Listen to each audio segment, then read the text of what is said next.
Happy hunting. Hunt me. I am the hunted one. I'm hunting most things. That is HUNTZ. You can hunt. Long have you hunted me? You're being hunted.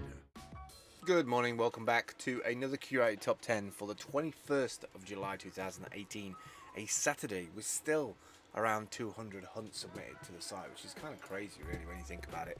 First one today is Fend Ready Set Ride. You can get it pre-ordered over on Kickstarter, I think. Convenience for commuters, poised to be a game changer at rethinking the helmet, appealing to cyclists of every stripe. So the idea with this helmet is that it's backpack friendly, like folds up, and I really like the innovative design there. It's kind of like a flexible, foldable, collapsible kind of hat, but just as strong as if you had a fixed helmet. So that's kind of innovative really when you're thinking about people riding every day. They want to bring down and minimize the amount of weight they're carrying with them. If you make it more convenient, people are more likely to do it, more likely to bike. And let's be honest, I just saw something this morning for London. They're saying make sure that if you can afford not to drive into the centre of London, or at least an area of London this morning, because they've got like an air quality, an emergency air quality setting this morning. So they're obviously trying to get more people to be pedal powered and less diesel and bad pumping out transportation kind of situation. Next up is the Hexoskin.com, Hexoskin wearable body metrics. I like anything to do with integrated sensors into materials. I think this is going to be a huge area over the coming years. Wearables from, we've already got like trainers and strap things that we wear around our wrist, but I think we're going to start to see it more in clothing. This one specifically can track heart rate recovery, breathing rate, airflow. It's Bluetooth 4.1, so I expect like after they get a bunch of people paying into the R&D, they'll move into Bluetooth 5.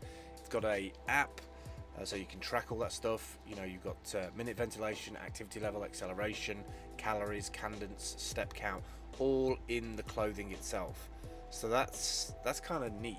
And there's also like an open data API, so that's when you can really start mashing that up into activities. Maybe if you're a live streamer, you can like bolt in all of that as like overview stuff on top of the stream as well. Next up is energytech.com.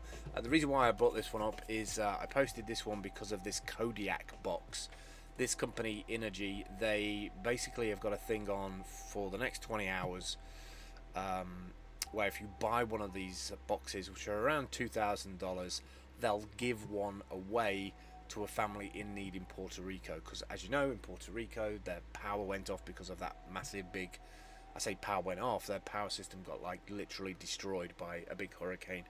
And the US didn't really put in place a big recovery plan. I know that Elon Musk is doing stuff there, but small companies like this are doing their bit as well. By everyone that's sold, they're going to give one away to a family there. They actually set them up with a solar panel in this box, and it's a really cool little box. It's called the Kodiak solar generator. So as you can see on there, it's got like outlets for 6, I think it is, power units, 6 power outs on there. You've even got like cigarette lighter sockets and 4 USB slots on there. Solar generator is as versatile as powerful, yet only weighs 20 pounds. Ultimate emergency power or camping luxury without the hassles of traditional fuel powered generators. The Kodiak is second to none. So you've got all these inputs on the side, and you've got also inputs for solar panels. If you're looking for the best kind of unit on the market, I would say this one, just under $2,000, is probably the one to go for. Next up is roadshower.com. I've been seeing these a lot over the last couple of years. Digital nomads that are on YouTube, they come up with this like black tube, so it just sits on your roof. So obviously it's dark, so the heat is hitting it and then heating the water inside. But it looks like somebody's actually gone the next step and made this into a full-on production.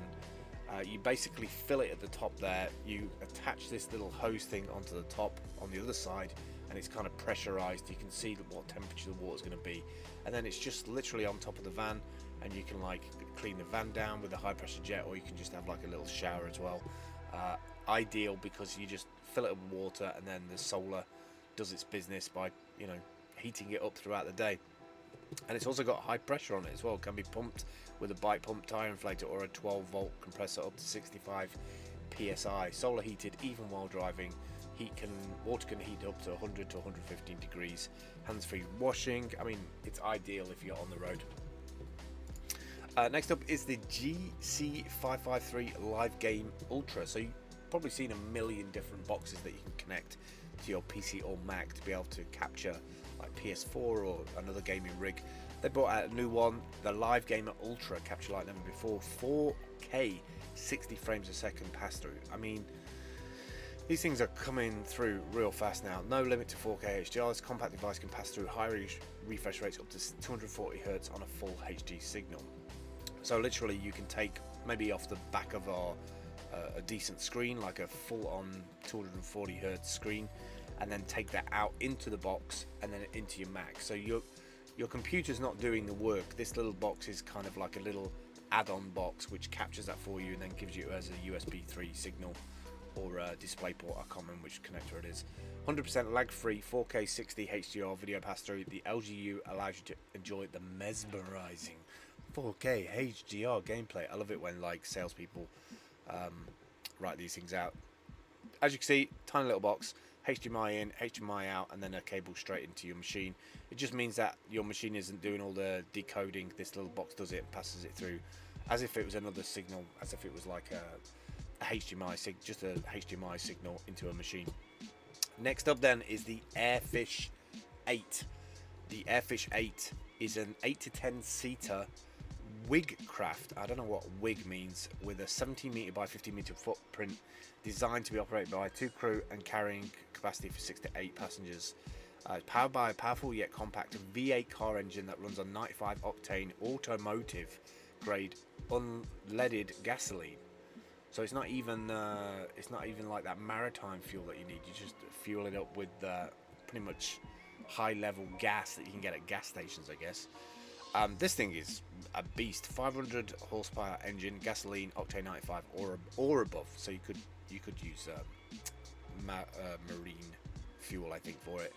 2 crew plus 6 to 8 passengers. Carbon fiber reinforced plastic sandwich composition, and it looks the business. I mean, this thing I don't know how much it is, but they had an Airfish 3, and I guess they just can't keep on sizing it up based on how many people you want to ride in it. Ideal if you're like island hopping somewhere in the Bahamas, I guess. Next up, let me get my focus back on. For some reason, sometimes the focus dips out. Next up is Nokia, health.nokia.com. I haven't heard a lot about Nokia for a while. Love your life, watch your heart. Heart rate monitoring, battery lasts up to 25 days. Damn, that's a pretty good tracker. Water resistance up to 50 meters. Smartphone notifications, easy to customize bands. One thing I will say about Nokia is that they have got an incredible way of reinventing themselves, and I've always found Nokia to be good quality kit. You know, like their original phones were super solid, and they tend to not put things out that are not that are going to be janky, or you don't hear a lot of product recalls from things like Nokia. They're a little bit behind the times, but when it comes to their software and stuff now, they're pretty on top of it, especially their tracking software, their mapping software. I think they sold that, but it was really good. Next up is Bring to Light.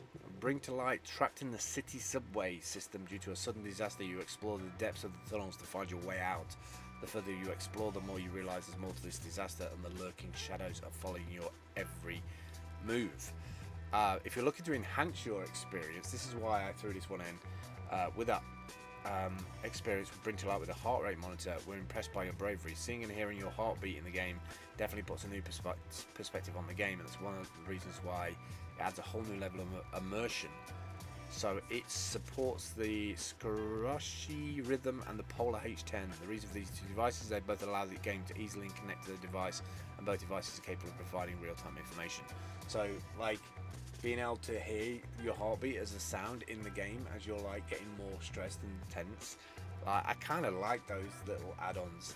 I think we're going to see a hell of a lot more of those as we move into the VR world. Last two today, the motorcycle Taurus. This hasn't been verified yet, so it might not get through, but I am particularly interested in all things bikes. Like, there's a lot of innovation and design going on in the electric bike, and just general transportation. This one is from Russia. It's a 2x2x wheel drive, which is kind of unique in itself. Extra light, super small, and supposedly reliable. It's fast folding motorbike. It takes you just 5 minutes to sort it and take it away in a car boot. Ideal for fans of hunting, fishing, tourism, travel, and active recreations. We sell our bikes only in Russia now, so you'd have to go all the way out to Russia to pick one of these up and chuck it in the back of the car. We sell bikes only in Russia, no international shipping. The cost is in Russia is 1,700 USD. So I mean, look at it, it's a beast of a little bike, and it looks damn solid as well. Looks like you can get all the bits together and you put it together quite easily. I wonder if it's, I don't know if it's even petrol or electric. I have no idea what it's powered by, but it's a cool ass little bike all the same. And finally today, we're going to take a look at Circuit Scribe. Draw circuits Arduino compatible. Light up your imagination, let your creativity merge with science as you build exciting circuits using our Circuit Scribe conductive ink. This is going to be a massive one over the next 6 months as kids start playing around with drawing out like circuits almost, and then working out how those circuits work by the power passing through the conductive ink.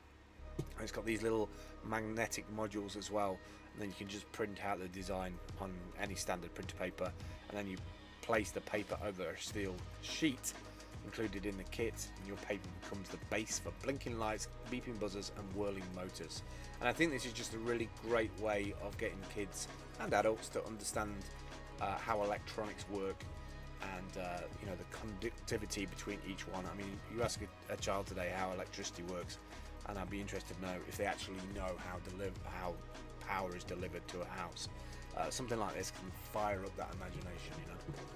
All right, I think that's it for me today. If you've come across this video on DTube or DLive or over on YouTube or some other decentralized platform, and you never heard of steemhunt before, it's like Product Hunt, but it's incentivized using the Steem blockchain. This is what it looks like as of July 2018. All the hunts are on the right hand side. We sometimes get anywhere between maybe 100 to 200 hunts a day, but the ones in the top 10 are the ones that get a bigger bump from the bidbot, which runs about an hour after Korean midnight at Korean time, which is about 4 p.m. GMT. And anybody who's been upvoting or commenting, or we have a group of influencers push those posts up to the top if they feel like they're quality posts. If you're in the top 10, you get a quite sizable payout, which is kind of nice if you've spent time putting that post together. When you click through on any of those hunts on the right hand side, they appear on the left hand side. Hitting the white button takes you through to the URL of what the hunter hunted, and then to add one, you just log in with your Steemit account. If you don't have one, you can go to signup.steemit.com and pay for an account to be made, or wait 7 days to get one for free after you've done all your verifications. You just put your name, description, pictures, some tags. When you click submit, what happens is it'll post it to the Steem blockchain, so you'll always have a copy of it, and then it will go onto the steemhunt website, which it will sit there for 24 hours and be commented on, upvoted on, and you may have a potential to get a payout from it. That's it for me today. If you've enjoyed this, please do follow, upvote, all that good stuff. I'm at Team Humble on the Steemit blockchain. I will catch up with you tomorrow. Take care. Bye.